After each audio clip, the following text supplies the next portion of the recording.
Anjarakandy dental കോളേജിലെ വിദ്യാർത്ഥി നിതിൻ രാജിന്റെ ആത്മഹത്യാ കേസിൽ അധ്യാപകൻ ഡോക്ടർ എം കെ റാമിന് സുപ്രീം കോടതിയിലും കനത്ത തിരിച്ചടി എന്നതാണ് വാർത്ത. റാമിന്റെ മുൻകൂർ ജാമ്യാപേക്ഷ കോടതി രൂക്ഷ വിമർശനങ്ങളോടെ തള്ളി. ഇനിയും അറസ്റ്റ് ചെയ്ത് വേണ്ട നടപടിയെടുക്കാൻ വൈകിക്കരുത്.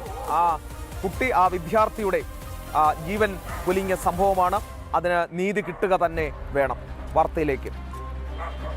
മുൻകൂർ ജാമ്യാപേക്ഷ തള്ളിയ കോടതി ഡോക്ടർ റാമിനെതിരെ കടുത്ത പരാമർശങ്ങൾ നടത്തി. നിതിൻ രാജ് ക്ലാസ് മുറിക്കുള്ളിൽ അധിക്ഷേപിക്കപ്പെട്ടു എന്ന് കോടതി വ്യക്തമാക്കി. സഹപാഠികൾക്ക് മുന്നിൽ വെച്ച് ഇത്തരത്തിൽ അധിക്ഷേപിക്കപ്പെടുന്ന വിദ്യാർത്ഥികൾക്കുണ്ടാകുന്ന മാനസികാവസ്ഥയെപ്പറ്റി ചിന്തിച്ചിട്ടുണ്ടോ എന്ന് കോടതി ചോദിച്ചു. അത്തരമൊരു പെരുമാറ്റത്തിൽ നിന്ന് അധ്യാപകന് ഒഴിഞ്ഞുമാറാൻ കഴിയില്ലെന്നും കോടതി നിരീക്ഷിച്ചു. വിദ്യാർത്ഥികളോട് അധ്യാപകൻ ഇങ്ങനെയാണോ പ്രവർത്തിക്കേണ്ടത് എന്ന് റാമിന്റെ അഭിഭാഷകനോട് കോടതി ചോദിച്ചു.